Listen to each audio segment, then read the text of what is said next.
Hello, everyone. Welcome. Happy Wednesday. My name is Elena. I'm a talent coach here at Plato, and we're super excited to have a conversation about the path to becoming a principal engineer.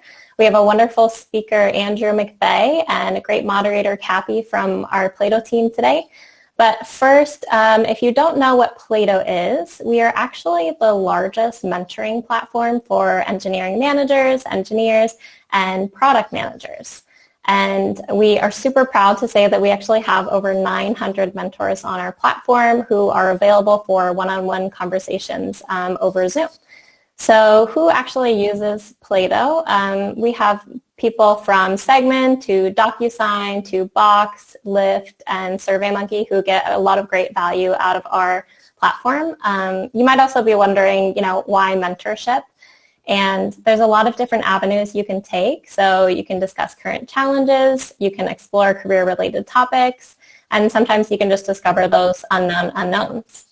So let me just show you quickly our website. So here is platohq.com, and I'll show you a couple of other mentor platforms here. So we have Michael Morano. He's a technical director of the Office of CTO at Google.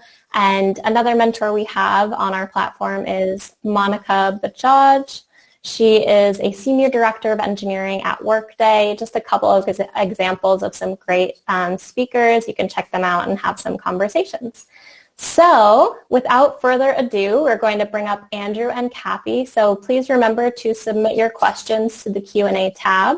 And then if you don't have any questions, you can upvote the questions that you have or that are already there. So yeah, let's give our speakers some virtual applause.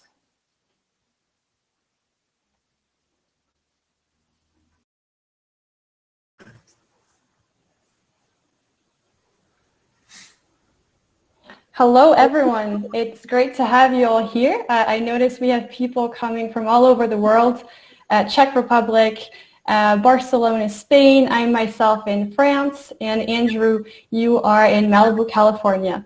It's great to have you, Andrew. I'll just start by introducing myself before you do. So I'm Cappy. I manage our community of mentors at Plato. We have more than 900 of them as of today on our platform, and I'll be moderating this talk. If you have any question, feel free to use the Q&A tab in the upper right corner to ask your questions.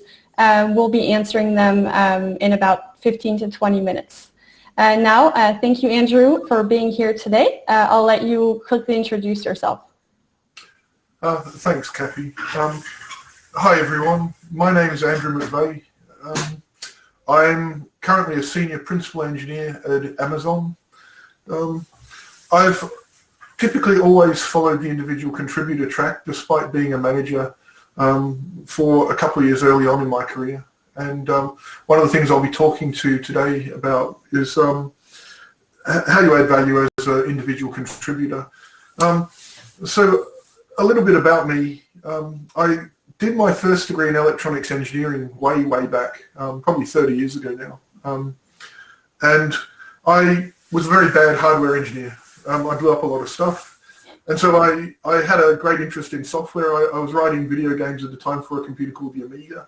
And I learned C programming, and so I naturally fell into software. I straight out of college, I started working in a computational linguistics department as a programmer, working on text-to-speech and doing neural networks back in the early 90s. Got a number of publications on speech research out of that. Moved into telecoms shortly after that, so started really developing quite a lot. And I was doing a lot of development at home. Building games, building graphical tools and stuff like that. And then worked on sort of a small talk system for a while, then moved to the UK and started working in financial services. So I spent about 15 years bouncing around large banks, investment banks, typically working on large trading systems.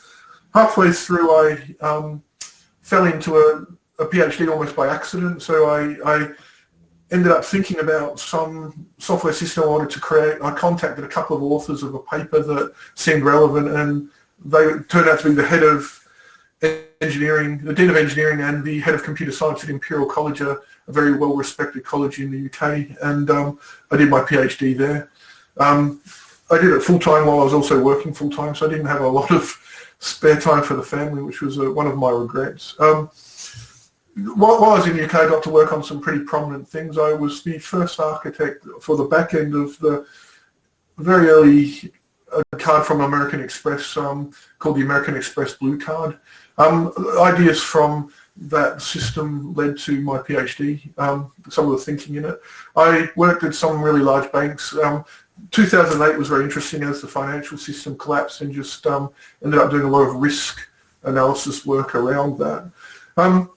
Got approached in about 2011 by a large gaming company in the US called Riot Games, and they make the game League of Legends. And they contacted me and said, look, we've heard of your reputation in London as an architect, etc. Do you want to come over and interview at Riot Games in the US? And at the time I thought, no, I'm not really interested. But they said, look, we'll send you and your wife over for a weekend, have a weekend holiday, and then interview on Monday, and then you've got options. And so that's how I came to join Riot Games, and I just started as a programmer there. By the time I'd finished, I'd done a lot of things. I spent 4.5 years there. I created a lot of the server-side infrastructure that was behind like 200 or so services. I worked a lot on the evolution of the back end of League of Legends, and League of Legends is by many metrics the most played game in the world, like something like 2.5 billion hours a month collectively played across the globe. It's very large in China specifically. I got a chance to architect the League of Legends game client that's my architecture in place, which is now on 180 million desktops or so around the world. Left Riot and became the chief architect at Hulu, which is a large streaming company owned by, well, it's now owned by Disney, but it was owned by a lot of large cable TV partners at the time. And we added live TV to it, and that was a very exciting sort of 2-year push.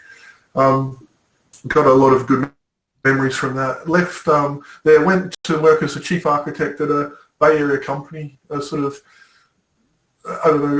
advertising marketing tech company called LiveRamp up in the Bay for a couple of years. That was great. And then recently, the old CEO of Hulu, Mike Hopkins, moved to Amazon, so I contacted him and said, you got any jobs at Amazon? And he put me into the senior sort of principal interviewing process, which was massively rigorous. And so I'm at Amazon now and have been there for about 7 months as a senior principal, which is the individual contributor track. Great. Thank you for that introduction. It's interesting you mentioned regrets in your career. Do you have any regrets in the choices you made in terms of your career and the different companies you worked at, the location, the job itself? Not really. I mean, I think one of my biggest regrets, to be completely honest, is staying too long in financial services in London. I mean, it's just a very easy thing to fall into. It's well paid, but over time, I don't really think I got as much out of it as I did moving to the States and just pursuing my technical interests.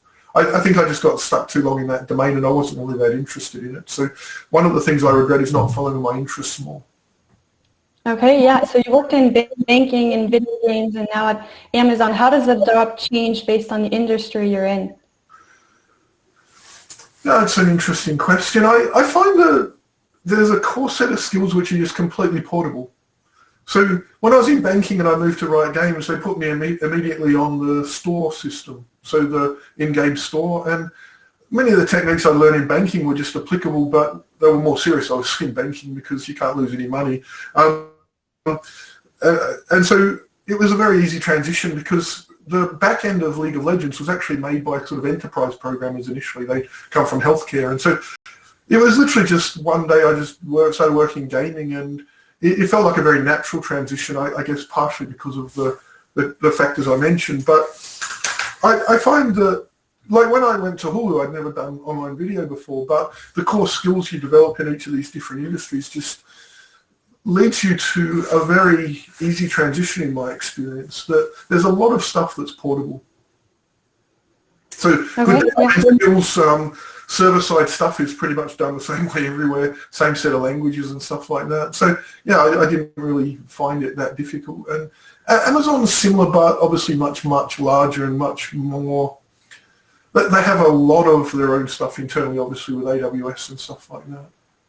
Mm-hmm. So you've worked at companies with a few hundred employees and now Amazon with a few, like even hundreds of thousands of employees. And how does that job change based on the size of the company? Yeah, it's a really interesting question. I think before Amazon, the largest I'd worked at was like investment banks with 20,000 people. They're all organized in a certain way where they each have departments, etc., etc. Amazon is, in my experience, is very mindful of the ability, of the need to sort of divide and conquer. So it simultaneously feels large and very small. So, you have the idea of two pizza teams and the teams get stuff done and they ship stuff. So it doesn't feel as intimidating as I thought it would. I mean, it's obviously massively large, but there's so many tools as well at Amazon to sort of keep in touch with people and to sort of connect with them. Mm-hmm. And now that you've been doing this job for a few years, how do you stay sharp in your job and keep improving? Do you mean I've been sort of in the individual contributor track for a few years? Exactly. I've only been at Amazon for 7 months. It's interesting. I think one of the biggest challenges as you get more senior in the individual contributor role is to stay sharpen the saw, so to speak. And I struggle with it to some extent. Like in the last couple of years, like I've found myself less interested in doing stuff on the side. But what I find it very important to have my own projects, which I do on the side to basically keep my interest level up high. Like, you can't always guarantee that you're going to work on interesting stuff at work, right? It's necessary stuff, but it may be relatively humdrum, like fix up this CI/CD pipeline or please improve the testing of this area. I find that I need to keep learning, and just those side projects, I've got 2 on at the moment, those side projects are so important to just keeping learning stuff and also having something to show people. And do you have more senior people at Amazon who can also help you stay sharp, or are you one of the most senior people there is? Well, in the individual contributor track, there's only one level above me, and it's very small. There's a very well-defined principal engineering community at Amazon, and there's a few thousand of them, and it's seen as a very important part of the way that they manage their architecture and the complexity of their systems. And so they invest a lot of time in sort of principal engineering meetups, like principal engineering lunch. They bunch us into groups and encourage us to socialize and form our own little communities. There's some actually really prominent people, very well-known worldwide engineers at Amazon, and you're encouraged to reach out to them and talk to them. So it's very much a sort of community focus. And the principal engineering community, like all the engineers there's a concept in Amazon of career roles, like say an SDE3 role would be a career role. If you want to, you can just stay at SDE3 and not be promoted. And I think then there's also the promotion path where you say, well, no, I really want to go up as high as I can. And I think both are valid approaches, but I really like the fact that Amazon also focuses on career roles. Like if you want to stay hands-on and spend most of your time programming, it's perfectly reasonable to stay in an SDE3 role for your entire career.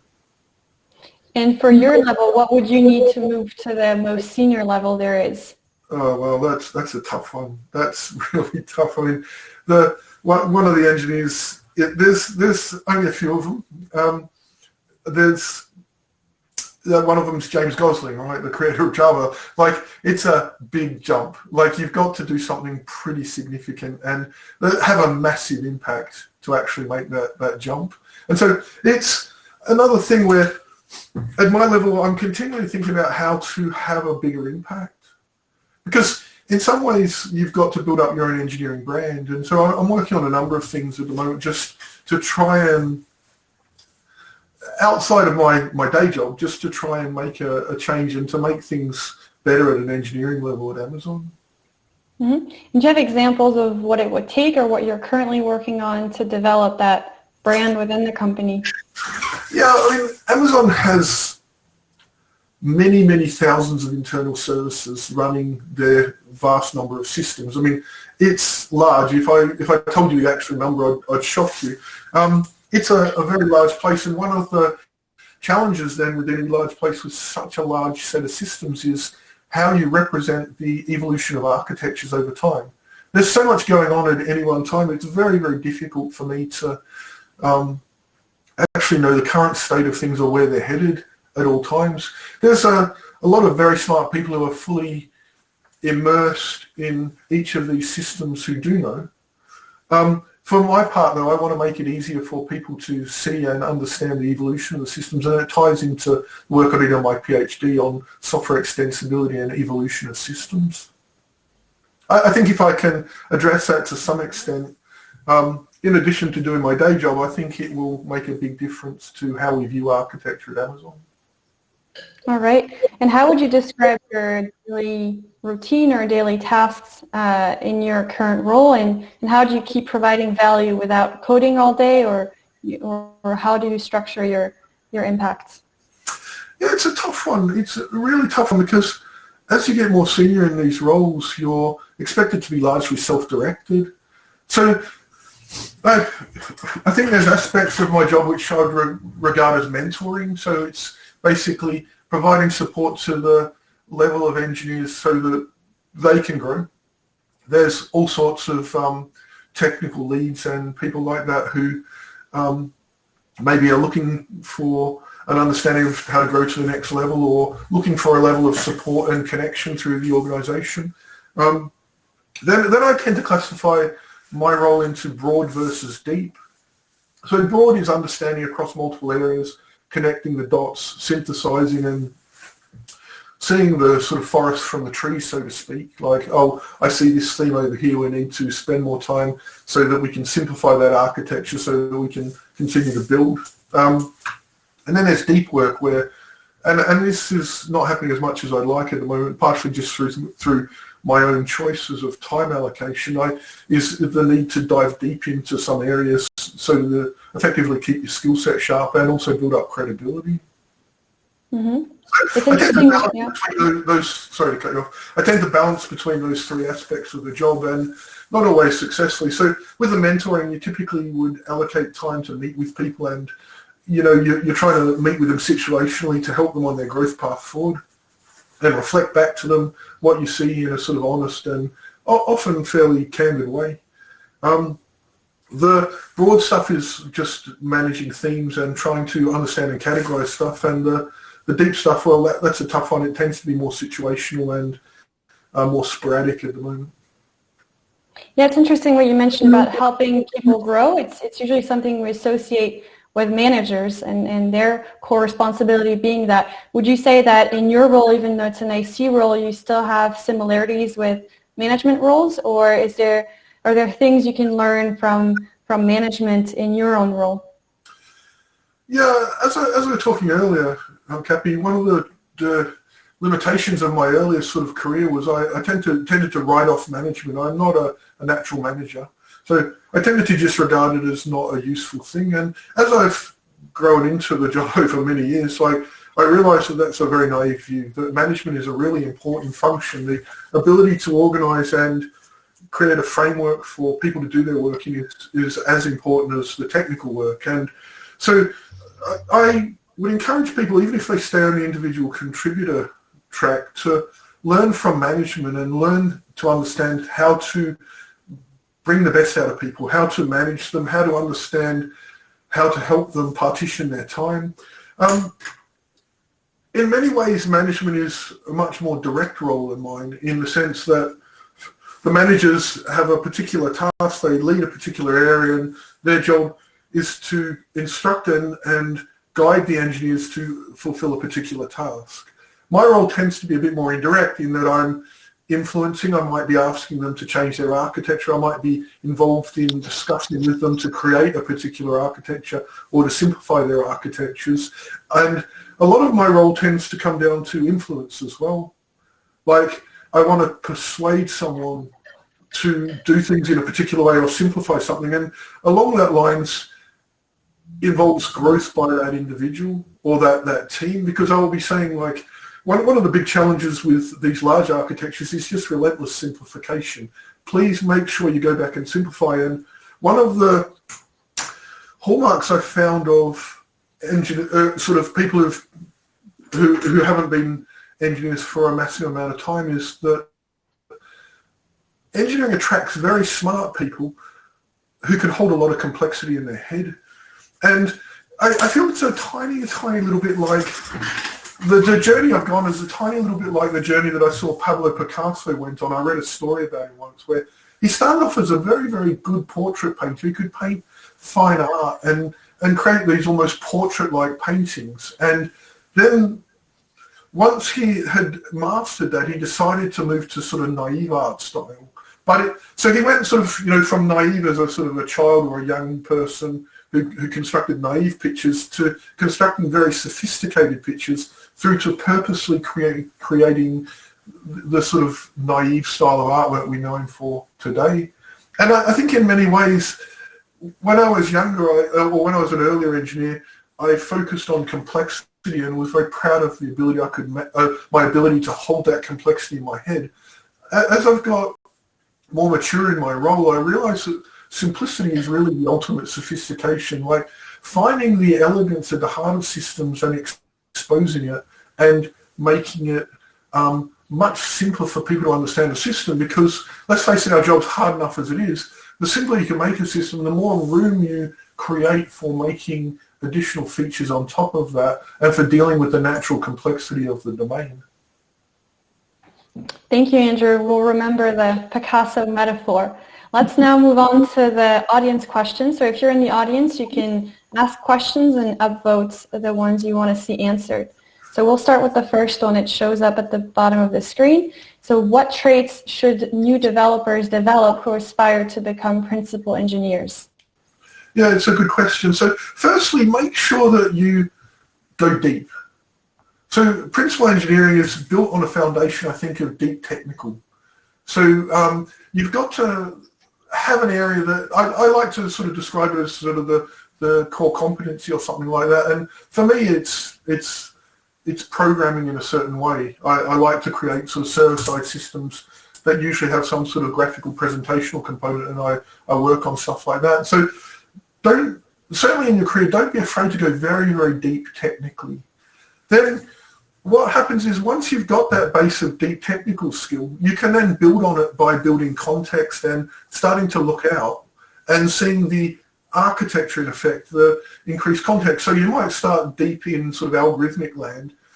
Someone's asking you to optimize some rendering path software or something like that. Then you move out and you say, well, actually I'm working as part of a game engine. What's the architecture of the game engine? Then you move out further and say, how does the game build on the game engine?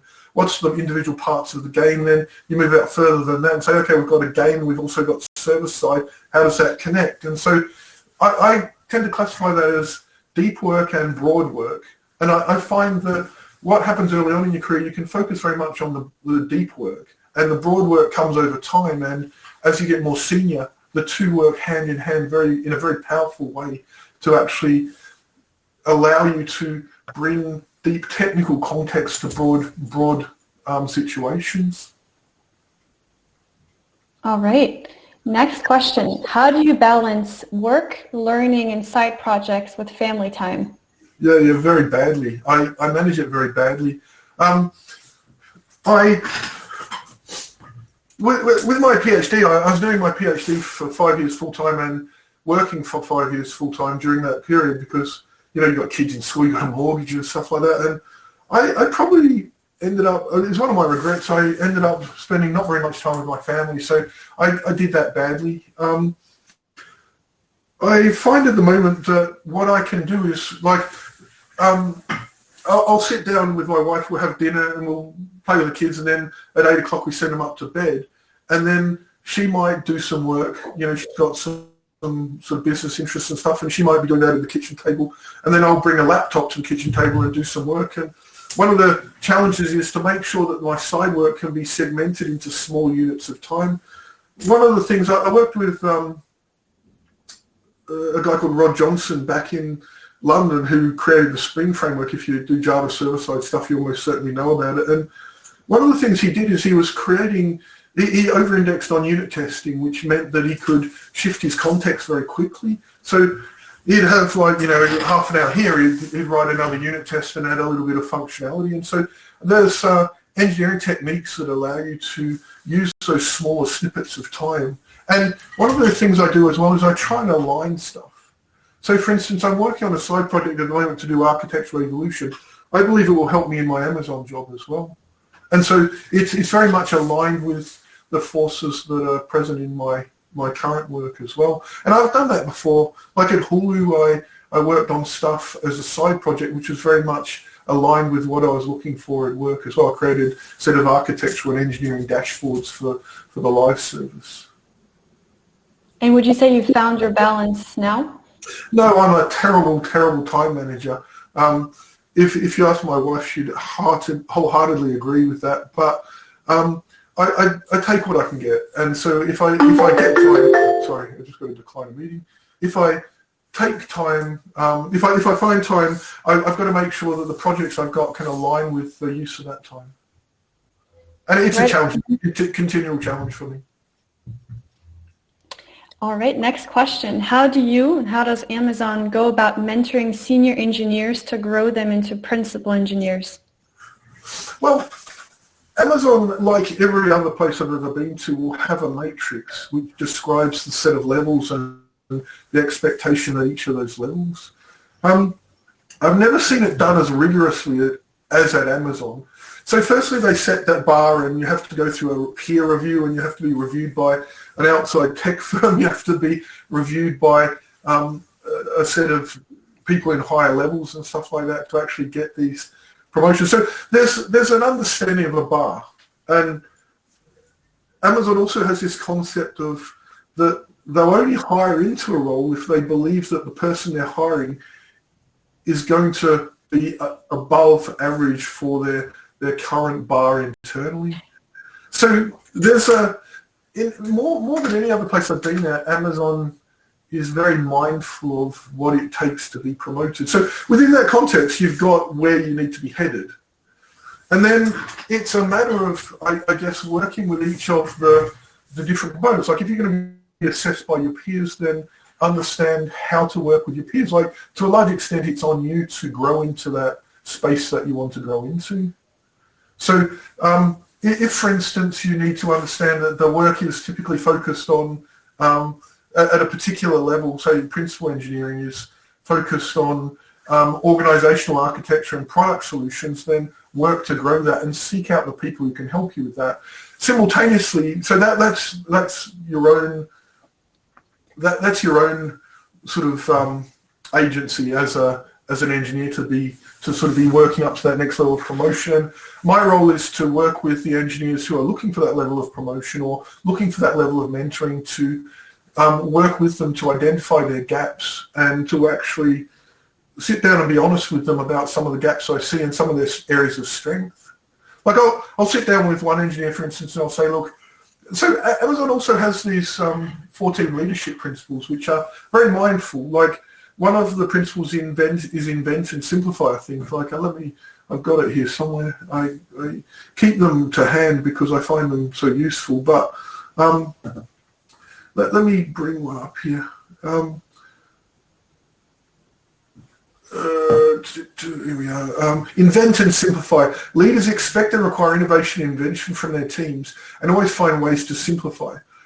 They're externally aware, look for new ideas from everywhere and not limited by, not invented here. As we do new things, we accept we may be misunderstood for long periods of time. So these are publicly available leadership principles of Amazon. And so one of the things we do is we tend to see through the prism of those leadership principles. So I'll be working with an engineer and say, look, you're under-indexing on the simplification tenet. You really need to work on that. So it's very mindful here, and the expectation is that I'm growing the next leadership layer.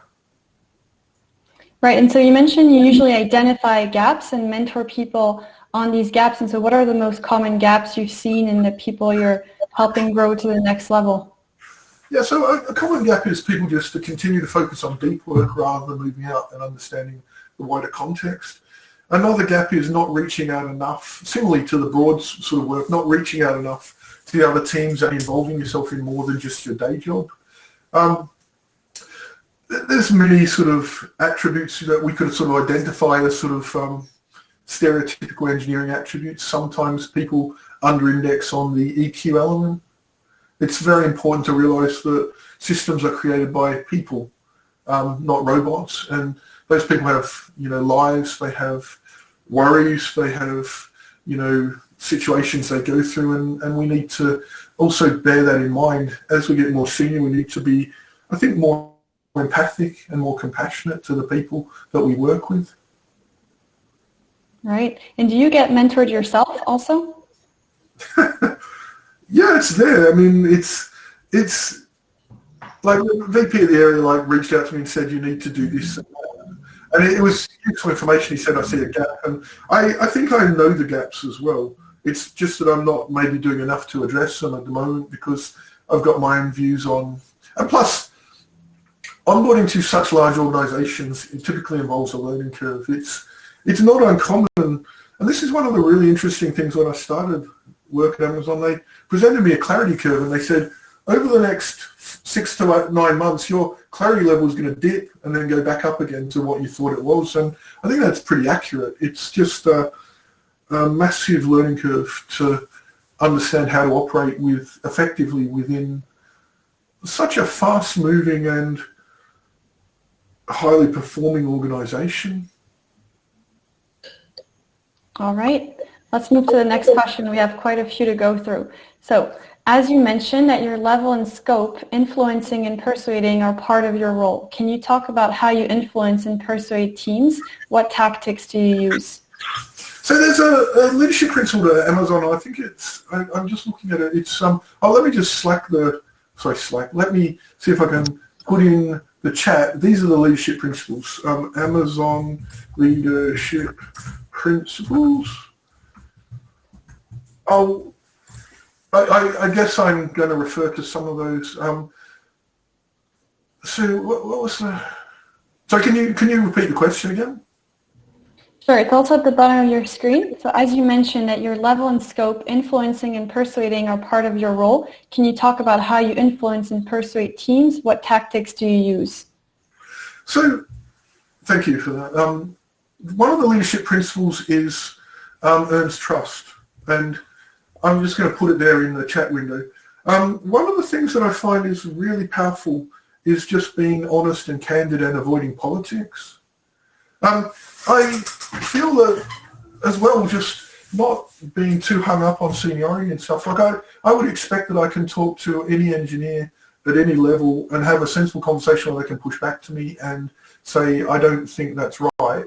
And that simultaneously builds up trust, gives me more information.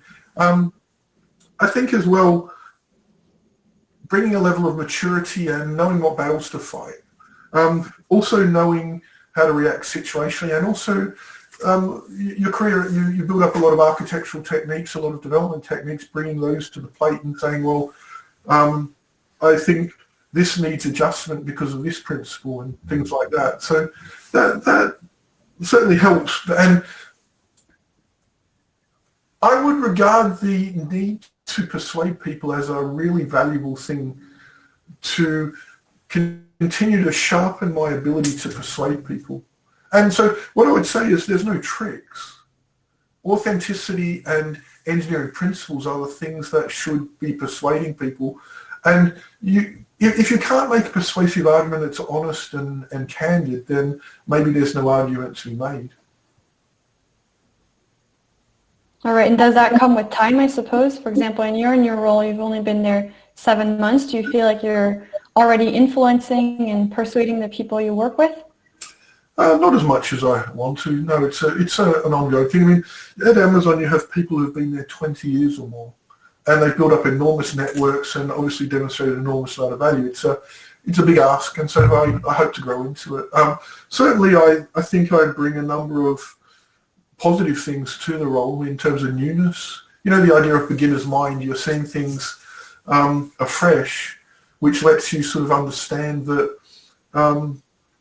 it's not really the way it's meant to be. For instance, if you're looking at a complex system, you can sort of suggest simplifications and stuff. And that does get back to a very interesting point as well about the sort of the notion of imposter syndrome when you're sort of faced with new situations versus the notion of beginner's mind, which is approaching things from a new perspective and not being embarrassed about it. Yeah. Okay, we have a question about early on in your career. So how do you think being a manager, what's the question? So how do you think being a manager early on helped or hurt your career? Yeah, it's an interesting one. I think so. When I was at Barclays Capital back in early 2000s, I managed a group of maybe 10 people. I realized that the overhead of that, there's a lot of administration and looking after people and stuff that takes you away from a lot of technical work. And I think you can combine the two, but as it goes to scale, like management does involve a lot of overhead. I felt that I wasn't good at it. I did see though, I got a lot more empathy as by doing that management role for the stuff that managers were doing and some of the challenges they face. And so that led to me working better with managers and being less disrespectful of the profession. I do still very much expect that managers are technical. And they don't have to be technical in the sense of being hands-on developers, but I do very much come from the school of thought that expects that the manager should, in theory, be the technical lead of the area. It's not always the way. They often supplement it with a right-hand architect or et cetera, but I regard it as an anti-pattern if a manager is just doing people stuff and doesn't know anything about the domain or the product they're working on. And unfortunately, in some firms, it is quite common to have that dual track where the IC stuff is you do the technical stuff and the manager path is, I just look after career growth and the happiness of the team. I regard the latter as a massive anti-pattern. So through your management experience, you said you learned empathy, and how do you teach that to people who don't have the chance to manage at some point in their career? I think my early career was marked by a level of, I'll just be outright and say it, maybe a level of arrogance and disdain for stuff that wasn't like me.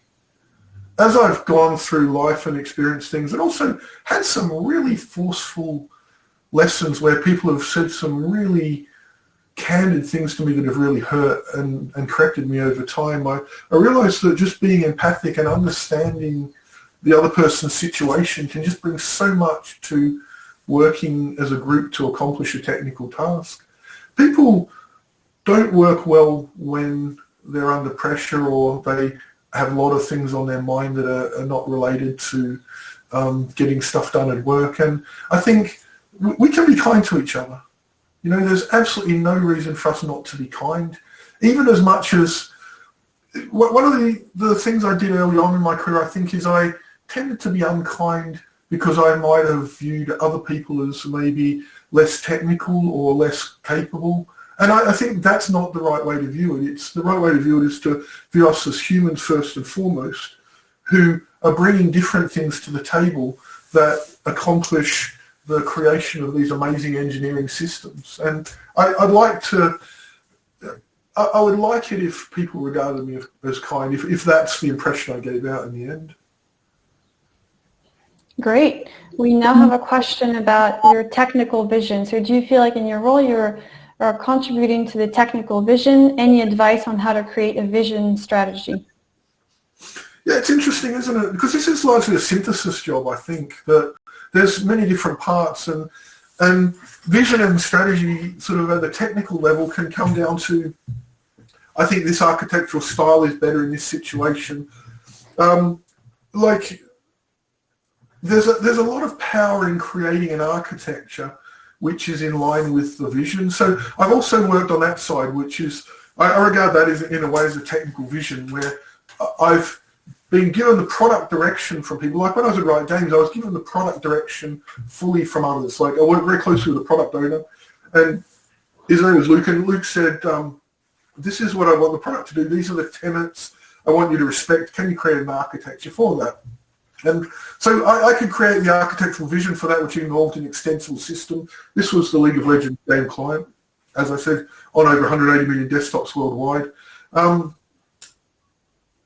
Understanding that vision was important, but it's also, sometimes you cross over the road and you sort of work on the product vision as well. So I sort of move between those areas because I'm expected to.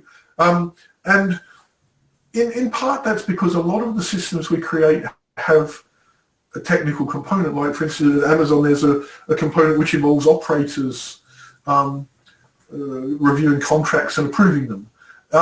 That is a level of product design that I can get involved in.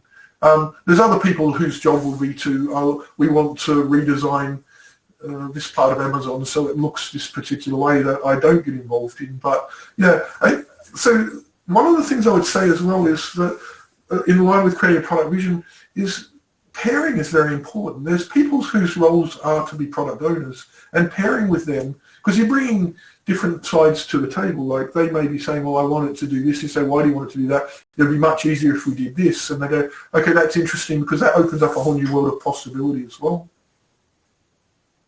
You mentioned earlier the importance of having impact in order to move to the most senior level. Do you think contributing to the technical vision is an example of how you could be having more impact? Yeah, absolutely. I mean, you at the higher up you go, the more you're expected to contribute to the higher level stuff.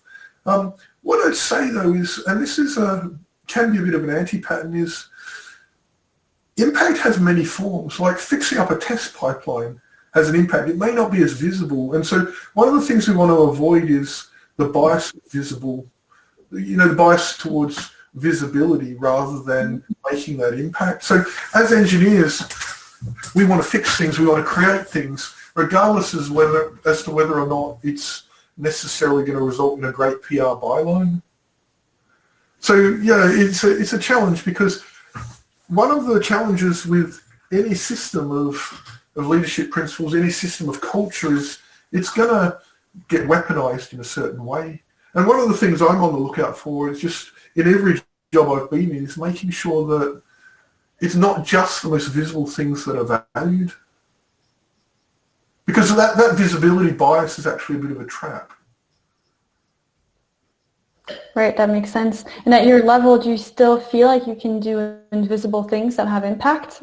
Or the higher you go, the more visibility you're going to have? So that's raised a really interesting question about how you brand yourself and how you actually communicate upwards and sideways and downwards what you're doing. And I think the onus to a large extent is on engineers to communicate their own value.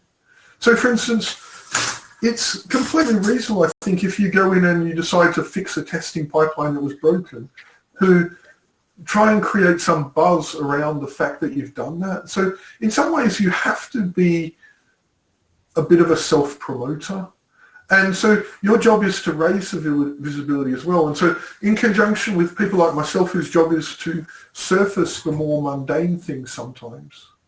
It's not just the big flashy things that we should celebrate, because the danger with big flashy things is there's always a new big flashy thing coming up.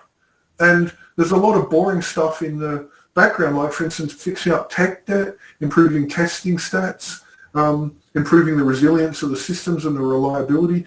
A lot of those things are actually, if you look at it, a lot more important in sort of isolation than, I'm adding this new big feature. I'm not sure if anyone wants it, but I'm going to add it anyway because it's got great visibility. We now have a question about interviews. How are job interviews for principal engineers different from, say, staff engineers?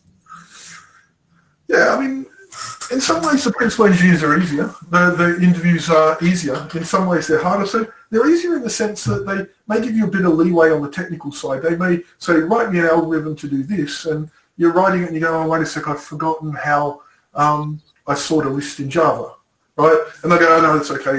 It's done like this as long as you've got the idea. Whereas you wouldn't get away with that at a SDE3 level. They'd be like, well, you're supposed to be working this all day, every day.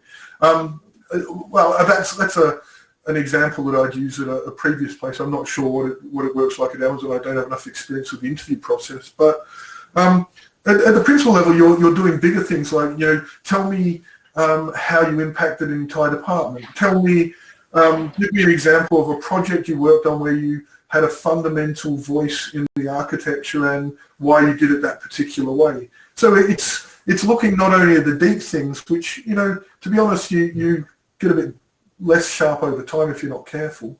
And so for the principal engineering interview for Amazon, I did spend about a month just sharpening up with coding exercises, because I I knew I'd be tested on those. And I find these stressful, by the way.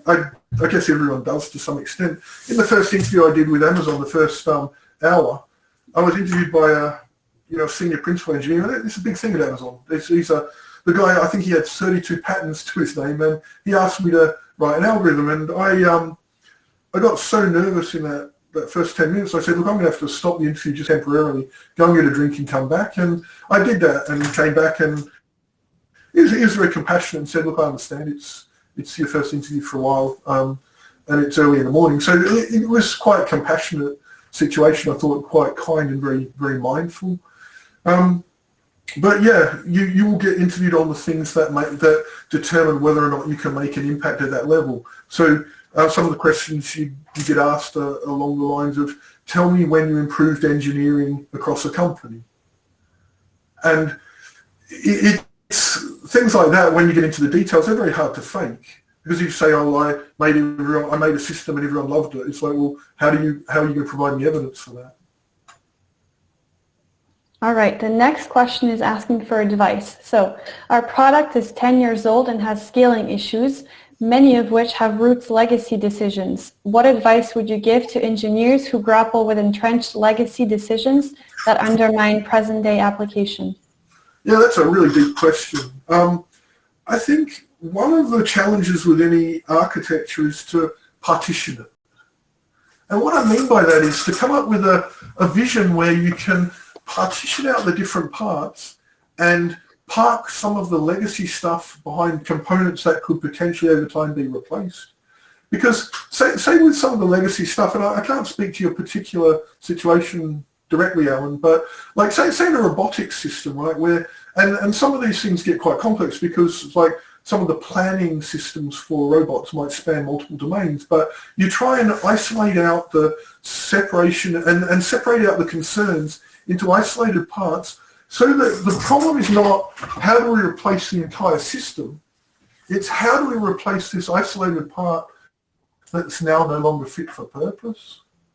And if you can get to that partitioning, and an architectural North Star is really important to sort of say, well, this is how we want the system to look. Let's now do work to repartition this legacy stuff without necessarily changing it so that we can replace it later on. You can get to a very powerful situation where you don't have to junk your entire architecture or your entire system, but you can start looking at it as sort of, well, now I've got the house, the house is largely renovated, I now need to do the bathroom over here and this other bedroom, and then we'll be done with the house. To quote a very painful building metaphor, I've been having upgrades on my house for the last year. I feel like the builder is like part of the family at this point. It changes from the Picasso metaphor. Yeah. Next question. Can you talk about any example of technical mistakes you did in your career while setting a vision or strategy for your group? And how did you recover from it? Anything we can learn from those incidents? Yeah, I mean, I think the largest mistake I worked on was a large financial system. I don't claim to be fully responsible for the demise of this, but it's a very large financial system. It's probably worth $100 million in development, maybe even a bit more at the time, back in sort of very early 2000s. And there's a lot of hubris. They wanted a very complex system, and we went into the meta far too far. It was a system for doing clearing of financial products, and we dissolved it all into cash flows. And the consultancy that sold it to the financial house was basically selling a very big vision they couldn't pull off. And so it was fairly clear to me early on that we were doing something that was more complex and more ambitious than we could cope with. In addition, there were many other dimensions, but I think I learned a lot in that job just by the fact that as you're doing stuff, these are typically 3-year projects, as you're doing stuff if it's not going to work out, and it's your job to surface it and find solutions and alternatives. And so one of the things I've learned over the past is don't worry about not being too clever when you're making stuff, and don't worry about simplifying and relentlessly trying to look for simplifiers. And I didn't do that in this particular case, and it led it off a cliff. As I said, I don't just blame myself. Certainly there are many, many other contributing factors, but I learned a lot about just being humble and being candid and also knowing when to get out. Sometimes you are in situations where you just can't fix it. The political, the management, the sort of consultancy factors are so aligned against a successful solution that sometimes the right thing to do is just to say, I'm not going to participate. All right, next question. What was your role as a chief architect? What recommendations do you have for a new chief architect where the role is not well defined? Yeah, so my recommendation is to define the role and to use that as a chance to get agreement and consensus across the stakeholders about what the role should be doing and what's the important thing to focus on. Otherwise, it's just very difficult to know what to focus on. And in doing that, in finding that mission, right, you're effectively organizing the role yourself, but doing it in a way where other people agree that you're adding the value, because effectively you need to add value somehow. In my role in the Bay Area company, I don't think I did that sufficiently well enough, or at least I chose not to do it well enough, because sometimes it's boring. You know, one of the things I wish I'd done more is dive deep into the product and understand the product deeply. It was a very complex product, by the way.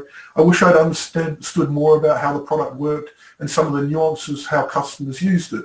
I wish I'd dived more into the implementation and actually chose to dive deep in parts. But all of these things, it's important to be completely explicit and transparent about your mission statement and where you're adding value and what will actually help.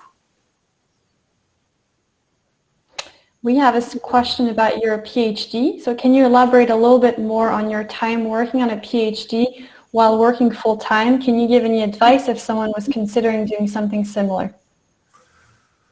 Yeah, it's a tough one. I mean, so for about 5 years before I did the PhD, I was having this idea of replaceable components. And I thought, wouldn't it be great if the component language for structuring components actually had the ability to do replacement, which is sort of like adding evolution to a language, you know, rather than regarding evolution as a concern of, say, a version control system, regarding it as an intrinsic part of the language for assembling systems. And so it sort of became a bit of an obsession of mine. And one of the things I'd say is, if you're going to do a PhD, find an idea that's interesting enough to you that can last you 5 years.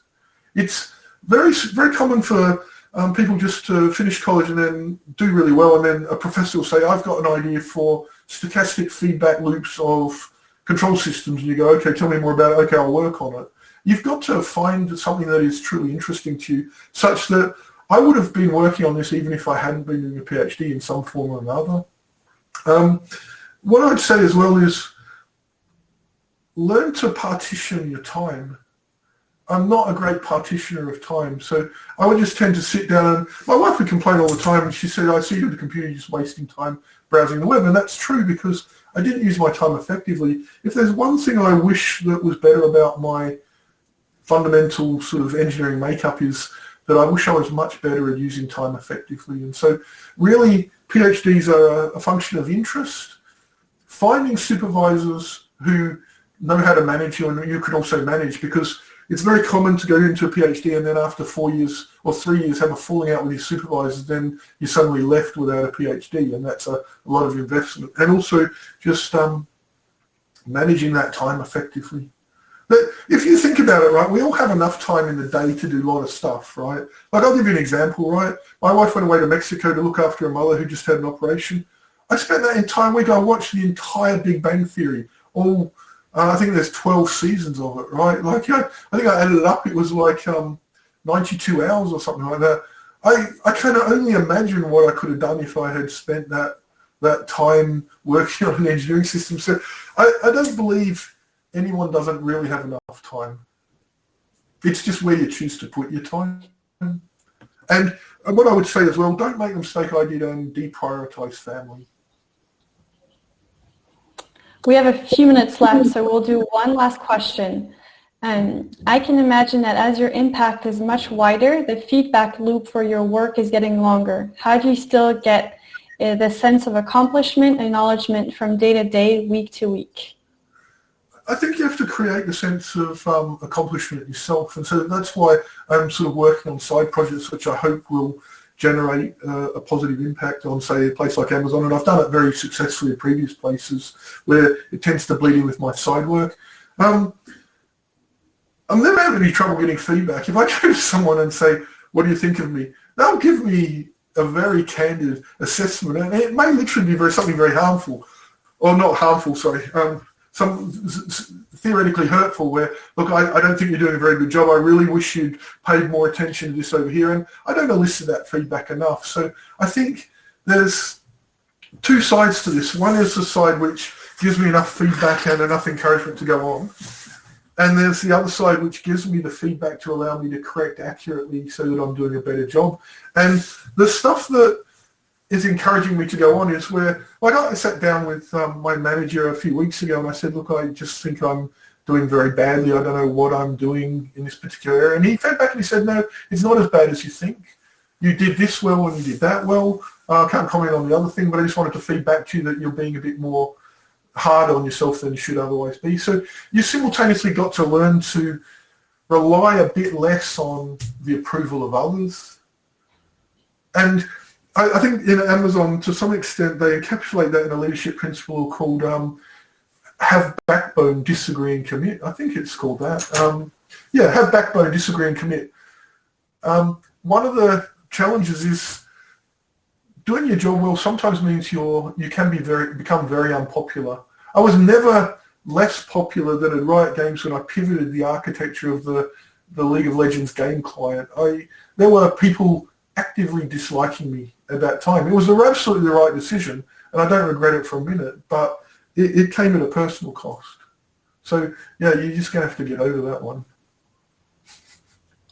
Thank you so much, Andrew, for joining us today, and for everyone in the audience for being here. If anyone's interested, Andrew shared the Amazon leadership principles in the chat. Otherwise, they can be found online, I suppose. So thank you, everyone, again for attending. And if you're wondering more about Play-Doh, you can always check out our website, and we'll see you all at another event. Thank you so much, Andrew. Thank you very much. Thanks, everyone. Bye-bye.